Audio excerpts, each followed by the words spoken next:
નમસ્કાર. પાછળના લેક્ચરમાં આપણે 9 એક્ઝામ્પલ સુધી દાખલા ગણ્યા હતા. આગળ જોઈએ 10મો દાખલો છે. ગણ 1 2 3 up to there n 1 2 3 up to there n સુધીના તમામ વ્યાપ્ત વિધેયોની સંખ્યા. આને હું ગણ a કહી દઉં તો આ પણ ગણ a છે. તેથી a નંબર ઓફ a કેટલા છે? n સુધીના ઘટકો છે. તેથી a થી a પરના ઘટકોની સંખ્યા ઇક્વલ ટુ n ફેક્ટોરિયલ. યાદ રાખજો, સૂત્ર છે ટોટલ n ફેક્ટોરિયલ મળે. 11મું છે.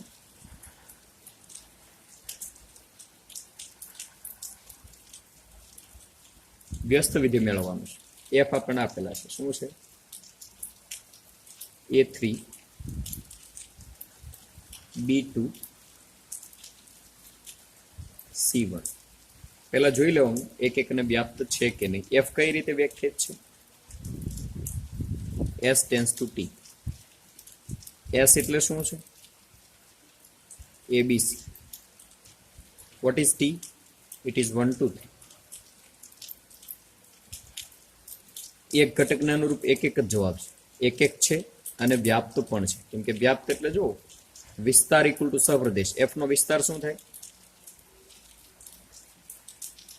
ઇક્વલ ટુ વિસ્તાર શું આવશે?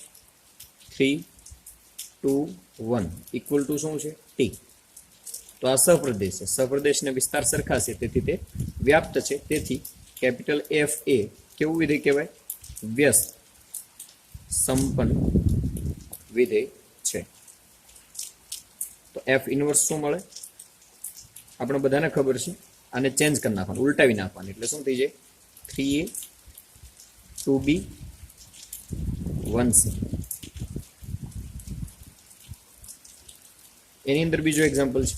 f ઇક્વલ ટુ શું આપેલા છે? a2 b1 c1. અહીં આપણને એટલી ખબર પડે કે f b ઇક્વલ ટુ જવાબ શું છે? f of b equal to 1. f of c equal to પણ શું છે? 1. તેથી b not equal to c, પરંતુ f of b equal to શું છે? f of c. બંનેના જવાબ સરખા છે, તો એ એક એકની શરતનું પાલન થતું નથી. તેથી f એ વ્યસ્ત સંપન્ન વિધેય નથી. What is reason? Because of એક એક નથી. એક એક વિધેય નથી. ઓકે, એક્ઝામ્પલ પૂરું. 12મો એક્ઝામ્પલ છે. બે દ્વિક્રિયાઓ છે. એ દ્વિક્રિયા બી શું આપેલું છે? Modulus a minus b.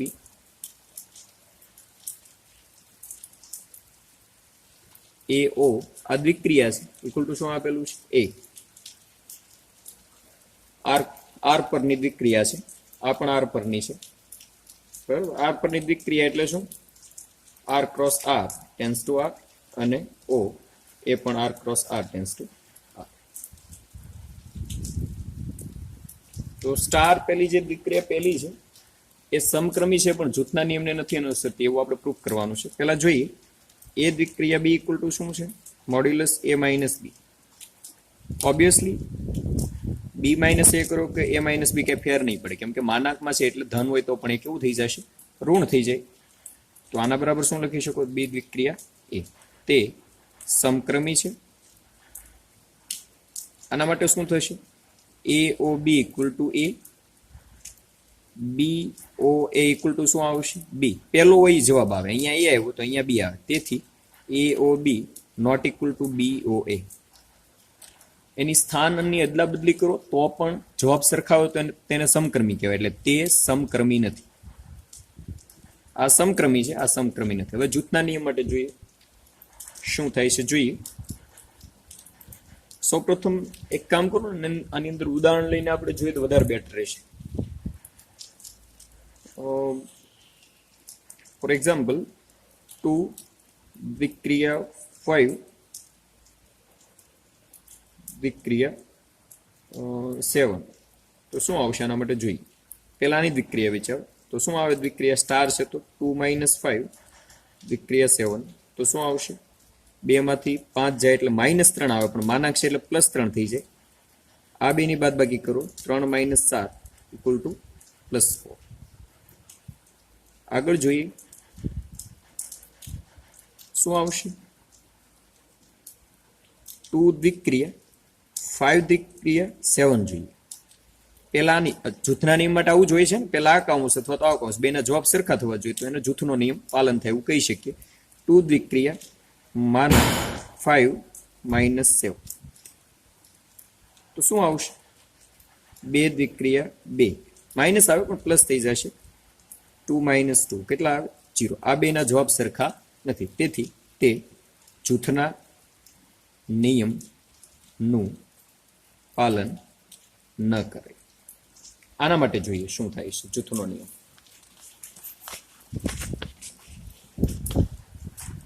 એની અંદર ઉદાહરણ લેવાની જરૂર નથી, ઉદાહરણ તો એવું લાગે ત્યાં જ લેવાના, બાકી તો ચાલે.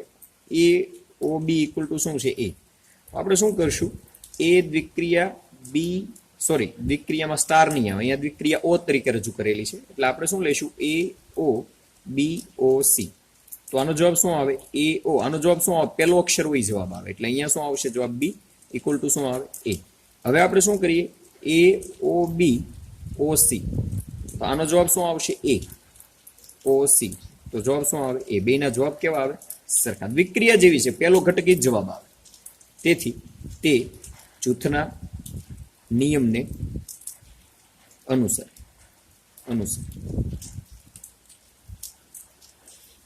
બીજું શું કીધું છે કે વિભાજનના નિયમનું પાલન થતું નથી એવું આપણે પ્રૂફ કરવાનું છે. જોઈએ એ દ્વિક્રિયા B O C equal to A દ્વિક્રિયા બી ઓ એ દ્વિક્રિયા સી. આ બે સરખા નથી એવું પ્રૂફ કરવાનું છે. જેમાં કીધું છે બતાવો કે બિલોંગ્સ ટુ આર માટે ઇક્વલ ટુ એ દ્વિક્રિયા સી. આ જૂથના નિયમને વિભાજનના નિયમને અનુસરે છે, પરંતુ એમાં એવું કીધું છે કે શું દ્વિક્રિયા આને શું કહેવાય,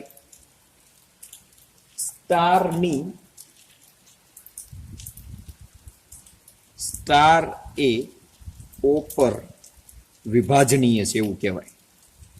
જો અર્થઘટન સમજો, સ્ટાર એ ઓ પર વિભાજનીય છે, મતલબ સ્ટારની દ્વિક્રિયા આની અંદર વિભાજન પામે છે.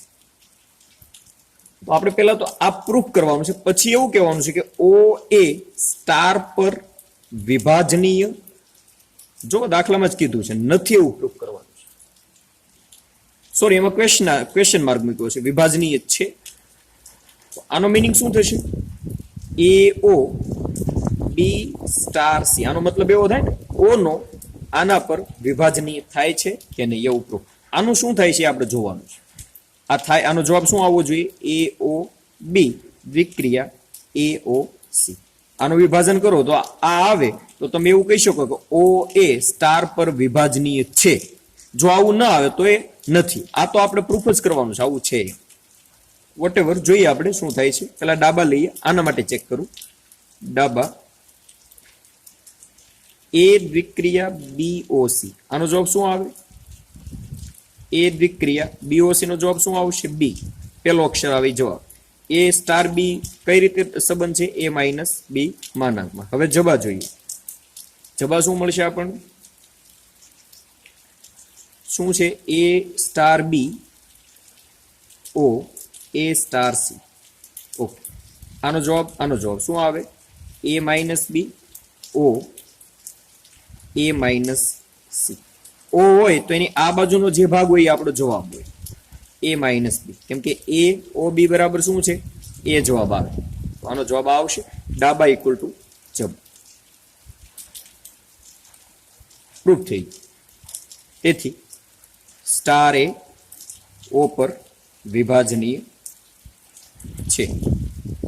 હવે ઓ એ સ્ટાર પર વિભાજનીય છે કે નહીં જોવાનું છે. તો એના માટે શું પ્રૂફ કરવું જોઈએ આપણે, એ ઓ બી દ્વિક્રિયા સી. આનો જવાબ શું આવશે, આને આપણે ડાબા કહી દઈએ તો શું આવે એ ઓ બી માઇનસ સી. તો જવાબ શું આવે આ બાજુનો પહેલો ઘટક. ઓ ની અંદર દ્વિક્રિયાનું કામ એવું જ છે કે આ બાજુનો જવાબ આવે એટલે એ જવાબ આવે. હવે આપણે આની દ્વિક્રિયા શું થવી જોઈએ? AOB દ્વિક્રિયા AOC. જવાબ શું? આનો જવાબ A આવે. આનો જવાબ શું આવે? A આવે. તો A દ્વિક્રિયા A એટલે A minus A equal to શું આવે? 0. આ બે સરખા નથી, આ જબા છે. તેથી કરીને લખી શકું કે AOB દ્વિક્રિયા C which is not equal to AOB દ્વિક્રિયા AOC. તેથી OA દ્વિક્રિયા એટલે કે સ્ટાર પર વિભાજનીય નથી. ઓ એક્ઝામ્પલ અહીંયા પૂરું.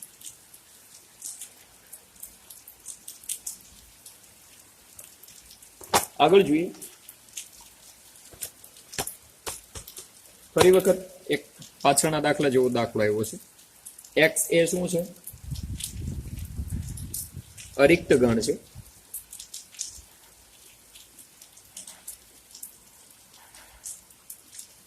તો એની અંદર ખાલી ગણ એ દ્વિક્રિયા સ્ટાર માટે તટસ્થ ઘટક છે એવું સાબિત કરવાનું છે. દ્વિક્રિયા કઈ રીતે દર્શાવેલી છે? એ દ્વિક્રિયા બી શું થાય? A માઇનસ બી યોગ ગણ B માઇનસ A. તો ખાલી ગણ છે તટસ્થ ઘટક છે કે નહીં પ્રૂફ કરવું હોય તો શું કરવાનું? એ દ્વિક્રિયા ખાલી ગણ શું આવે પેલા જવાબ જુઓ. એ જવાબ આવવો જોઈએ. તો શું આવશે? A માઇનસ 5 યોગ ગણ 5 માઇનસ A. A માઇનસ 5 એમાંથી 5 બાદ કરો તો જવાબ શું આવે? એ પોતે આવે. આનો જવાબ શું આવશે? A. અને ખાલી ગણમાંથી એને બાદ કરી નાખો એટલે ખાલી ગણ પોતે આવશે. A યોગ ગણ 5 ઇક્વલ ટુ જવાબ શું આવે? A. સેમ એઝ 5 દ્વિક્રિયા A મેળવો તો એનો જવાબ પણ A આવવો જોઈએ. તટસ્થ ઘટકની શરત જે છે શું છે? તટસ્થ ઘટકની શરત A star E equal to E star A equal to જવાબ A આવે તો જેને તટસ્થ ઘટક કહેવાય. તો 5 સ્ટાર A આપણે 5 છે તટસ્થ ઘટક છે એવું પ્રૂફ કરવાનું છે. આના માટે શું આવશે? અહીંયા A ની જગ્યાએ 5 છે, B ની જગ્યાએ A છે. આની અંદર મૂકો એટલે શું આવે? 5 માઇનસ A યોગ ગણ A માઇનસ 5. ફરી વખત 5 માઇનસ A એટલે 5 યોગ ગણ આનો જવાબ A આવે તો આનો જવાબ શું આવશે? A. તેથી 5A શું થશે? તટસ્થ ઘટક છે. ઓકે, હવે શું કહેવાનું છે? વ્યસ્ત ઘટક પોતે પોતાનો જ મળે છે એવું આપણે પ્રૂફ કરવાનું છે. તો વ્યસ્ત ઘટક ક્યારે કોને કહેવાય? કન્ડિશન શું છે? A star B equal two B star A equal to E. તટસ્થ ઘટક જવાબ મળે તો આ B છે એને વ્યસ્ત ઘટક કહેવાય. આપણે અહીંયા પોતાની સાથેનો સંબંધ વિચારવા જાઓ તો આપણે એની સાથેનો સંબંધ જોઈએ શું જવાબ આવે. જો ખાલી ગણ આવી જાય તો આપણો તટસ્થ ઘટક એનો તટસ્થ ઘટક A છે એવું કહી શકો. અહીંયા શું છે? એનો વ્યસ્ત ઘટક શું છે? B. જો આનો જવાબ ખાલી ગણ આવે એટલે કે તટસ્થ ઘટક આવે તો આપણે શું કહી શકીએ કે એનો વ્યસ્ત ઘટક A છે. જોઈએ આની અંદર શું થાય? A માઇનસ A યોગ ગણ A minus A. A minus A એટલે 5 યોગ ગણ 5 ઇક્વલ ટુ શું આવે? 5. તટસ્થ ઘટક 5 જવાબ આવી ગયો. તેથી એનો વ્યસ્ત ઘટક એટલે કે ઇનવર્સ ઇક્વલ ટુ A પોતે જવાબ છે. દાખલો પૂરો. આગળ જોઈએ. 14મો દાખલો છે.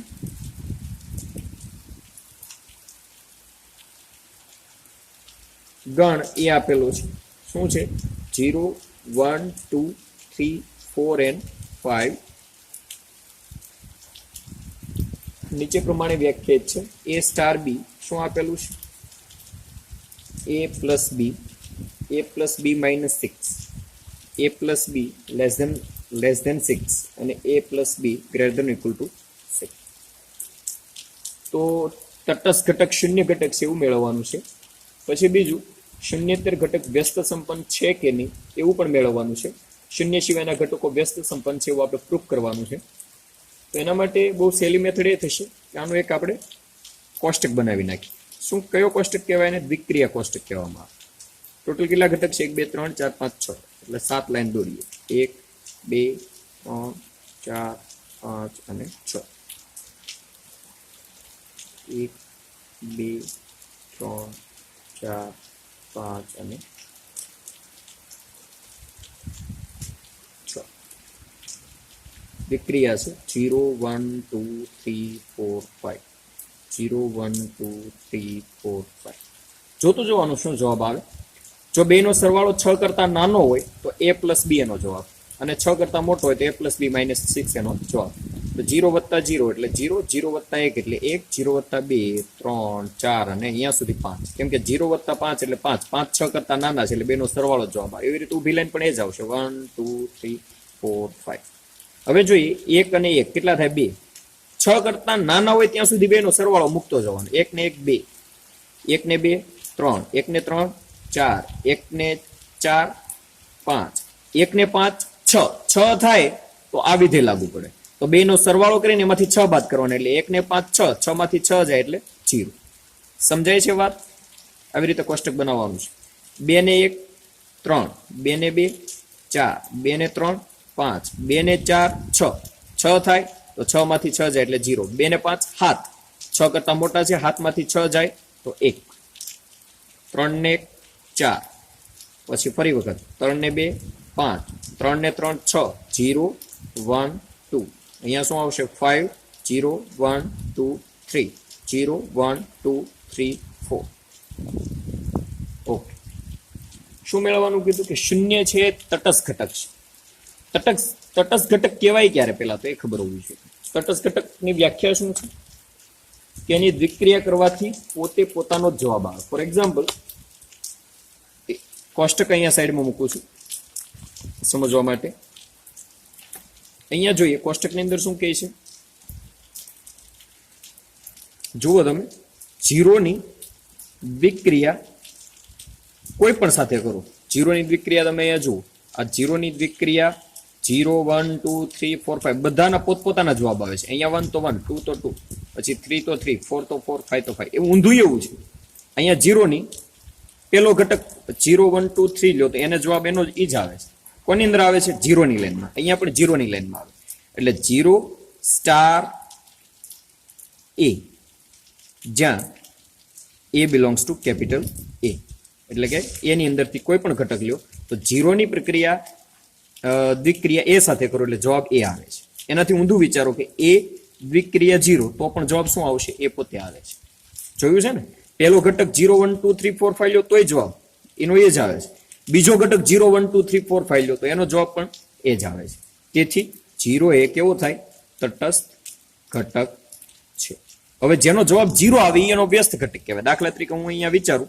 ફોર એક્ઝામ્પલ બધા માટે જોઈએ આપણે 1 માટે 1 માટે 0 ક્યાં આવે છે જવાબ જુઓ તમે કોષ્ટકની અંદર 1 માટે 0 અહીંયા આવે છે કોની સાથે પ્રક્રિયા થાય 5 સાથે એટલે 1 દ્વિક્રિયા 5 ઇક્વલ ટુ શું છે 0 પછી આનું ઊંધું વિચારી જોવાનું પછી બે થવું જોઈએ 5 દ્વિક્રિયા 1 જુઓ તમે 5 પેલો ઘટક 5 લેવાનો 5 દ્વિક્રિયા 1 5 ની એક સાથે જુઓ અહીંયા 0 આવી જાય છે એવી રીતે 2 માટે જુઓ તો 2 ની દ્વિક્રિયા કોની સાથે કરવાની છે 4 સાથે ઇક્વલ ટુ 0 જુઓ તમે કોષ્ટકમાં 4 ની 2 સાથે એનો પણ જવાબ શું આવશે 4 ની 2 સાથે 0 એવી રીતે 3 દ્વિક્રિયા 3 ઇક્વલ ટુ પણ શું આવે 0 તેથી શૂન્યેતર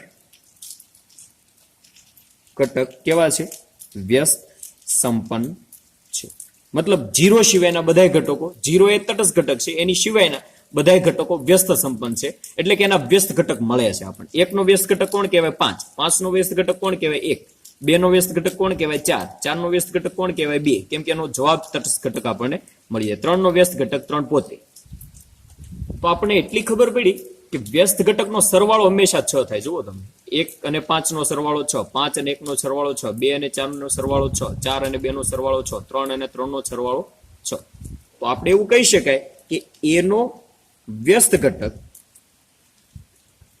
b મળે જેથી a વત્તા b કેટલા થાય 6 સરવાળો કેવો આવે a અને b જેનો વ્યસ્ત ઘટક હોય એ બે ના સરવાળા શું થાય 6 તો આ b આપણે સૂત્રના કરતા બનાવો તો b શું થશે 6 માઇનસ a આ b શું છે a નો વ્યસ્ત ઘટક છે તો a નો વ્યસ્ત ઘટક શું મળ્યું b એટલે શું મળ્યા 6 માઇનસ a એટલે કે a ઇનવર્સ એટલે વ્યસ્ત ઘટક equal to 6 minus a okay આ આપણે દાખલાની અંદર પ્રૂફ કરવાનું દાખલો અહીંયા પૂરો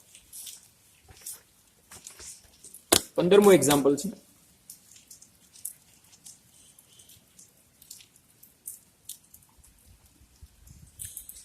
a equal to -1 0 1 2 and b equal to -4 -2 0 2. તો બંને વિધેયો આપેલા છે. f of x શું આપેલા છે? x વર્ગ minus x. g of x શું આપેલા છે? 2 mod x minus 1 upon 2 minus 1. તો f અને g સમાન વિધેયો છે કે નહીં ચેક કરવાનું છે. સમાન વિધેયો છે કે નહીં ચેક કરવું હોય શું કરવાનું? x equal to એક કિંમત લ્યો a માંથી જ લેવાનું ને, કેમ કે જો f અને g શું કીધું? a tends to b કીધેલા છે. x ની કિંમત a માંથી લ્યો, -1 લ્યો, -1 મૂકીને f of x મેળવો, તમે જાતે મેળવો, હોમવર્કમાં g of x મેળવો. શું થાય છે? x equal to 0 લ્યો, પાછું ફરી વખત આ મેળવું, x equal to 1 લ્યો, x equal to 2 લ્યો, ચકાસો f of x શું મળે છે, g of x શું મળે. જો બે ની કિંમત સરખી મળે તેથી કરીને લખી નાખવાનું કે f of x અને g of x કેવા વિધેયો છે? સમાન વિધેય છે એવું કહી શકાય. આની અંદર શું થશે? દાખલા તરીકે હું -1 મૂકીને g of x તમને મેળવીને દઉં છું.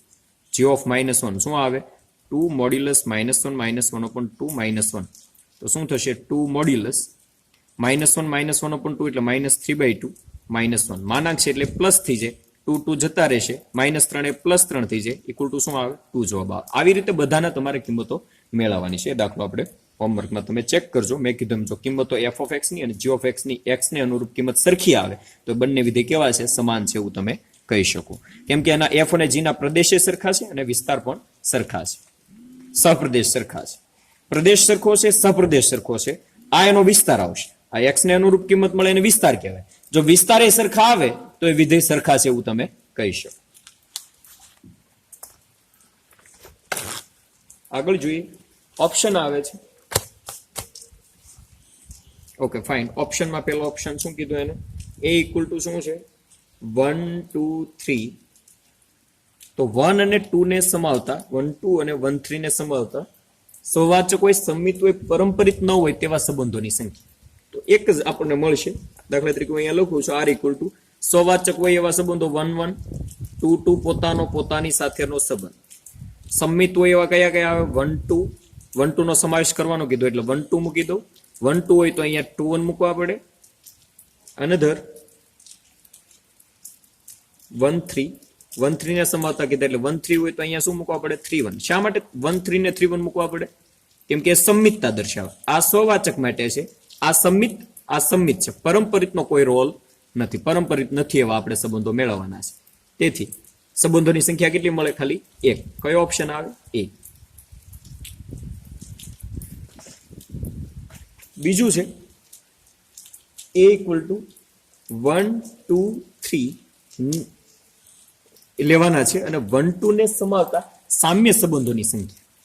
ઓકે, એક પેલું રિલેશન્સ લો. 1 શું આવે? પેલા તો સહવાચક હોય એવા. સહવાચક કયા કયા આવે? 1 1 2 2 3 3 1 2. તો 2 1 લેવાના.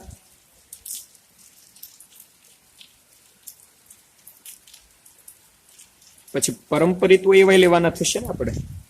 તો આપણે 1 3 લઈએ. 1 3 તો 3 1.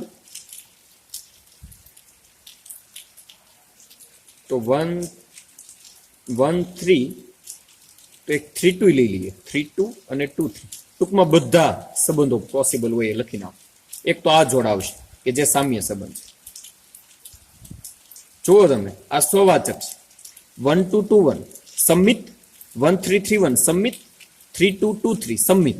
પરંપરિત કોને કહેવાય? 1 1 3 3 2 1 3 3 2.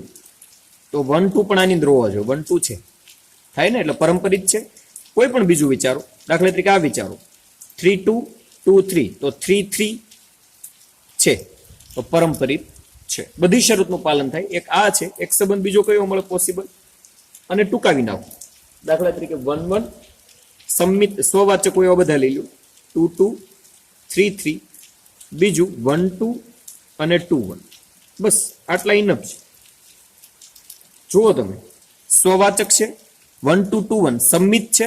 હવે આ બે ના વિચારો 1 2 પરંપરિત વિચારો 2 1 1 2 2 1 તો 1 1 એની અંદર હોવો છે 1 1 છે તો પરંપરિત પણ છે એટલે આપણને ટોટલ સંબંધ કેટલા મળ્યા 2. કયો ઓપ્શન આવે એની અંદર બી ઓપ્શન આવે.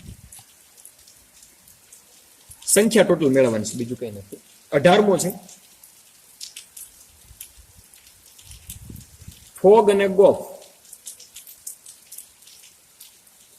0 થી લઈને 1 માં એકના એક જ છે. જો રકમ છેલ્લે એવું લખ્યું છે સમાન વિધેય છે એવું આપણે દર્શાવવાનું. સમાન વિધેય ક્યારે કહેવાય કે એની કિંમત માટે સરખી કિંમત મળે. આપણે જોઈ લઈએ હું x = ડાયરેક્ટ અડધી કિંમત લઈ લઉં 1/2 તો ફોગ ઓફ 2 શું મળે.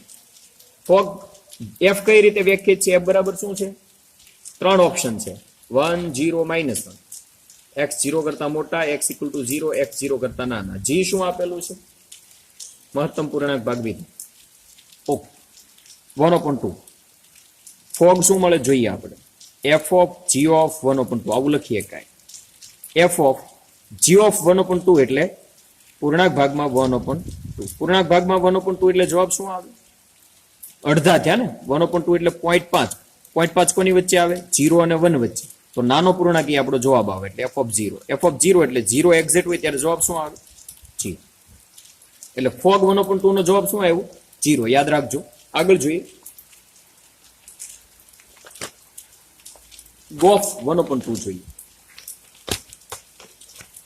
ગોફ 1/2 આપણે ફાઇન્ડ આઉટ કરવાનું છે શું આવે જોઈએ ગોફ 1/2 શું આવશે g of f of 1/2 f of 1/2 એટલે 1/2 0.5 છે 0.5 1 કરતા મોટા છે 1 કરતા મોટા હોય તો જવાબ શું આવે એનો વિધેય કઈ રીતે લખેલા હતા આપણે ક્યાં છે અહીંયા છે ને કઈ રીતે વિધેય લખેલા છે જુઓ તમે 0 કરતા મોટા હોય x ની કિંમત 0 કરતા મોટી હોય તો વિધેયનો જવાબ શું આવે 1 આવે તો અહીંયા હું 1 મૂકી દઉં. g આનો જવાબ શું આવશે પેલા જોવાનું x કેટલા છે 1/2 1/2 એટલે 0.5 0.5 1 કરતા મોટા નથી સોરી મારી ભૂલ પડી છે 1 મિનિટ ઓકે હા 0 કરતા મોટા છે 1 કરતા નહીં 0 કરતા મોટા વિધેય આ રીતે વ્યાખ્યાયિત છે x ની કિંમત 0 કરતા મોટી હોય તો જવાબ 1 આવે તો 1/2 0.5 0 કરતા મોટા કહેવાય 0 કરતા મોટા છે એટલે જવાબ શું આવશે એનો 1. હવે g of 1 એટલે x અહીંયા 1 મૂકો 1 નો જવાબ શું આવે 1. તેથી લખી નાખવાનું કે x = 1/2 માટે 1/2 માટે ગોફ of 1/2 which is not equal to fog of 1/2 બેના જવાબ સરખા નથી કેમ કે fog 1/2 જવાબ કેટલો મળ્યો 0 ગોફ 1/2 જવાબ કેટલો મળ્યો 1. તેથી ફોગ અને ગોફ સમાન વિધેય નથી અથવા તો રકમમાં કીધું એમ શું લખી શકો તમે અથવા તો શું લખી શકાય એકના એક વિધેય નથી મતલબ કે સરખા સમાન વિધેયો નથી. દાખલો પૂરો. 19મું છે જોઈ લઈ 19મો દાખલો a થી b પરની દ્વિક્રિયાઓની સંખ્યા. આપણે વાત થઈ ગયેલી છે કે નંબર ઓફ a = માનો કે m હોય તો એના દ્વિક્રિયાઓની સંખ્યા કેટલી આવે 2m.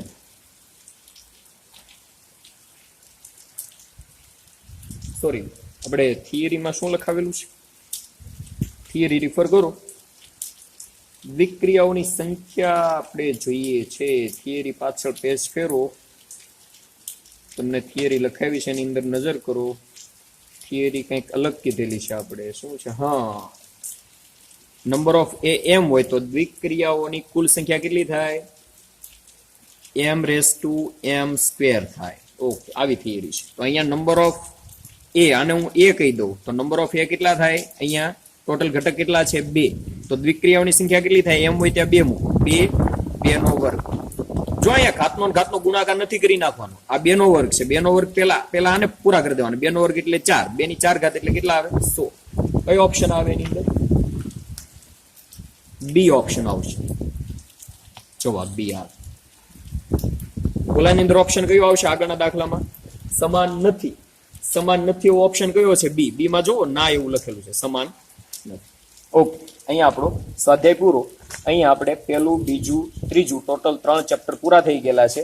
સંબંધ અને વિધેય ત્રિકોણમિતિ પ્રતિવિધેયો અને શ્રેણિક 28 તારીખે તમારે એકમ કસોટી છે, એની અંદર 3 ચેપ્ટર પહેલાં હશે, એની ટેસ્ટ હશે. કમ્પ્લીટ કોર્સ આપણે થઈ ગયેલો છે. રિવિઝન કરજો, પ્રેક્ટિસ કરજો અને મહેનત કરજો. Best of luck.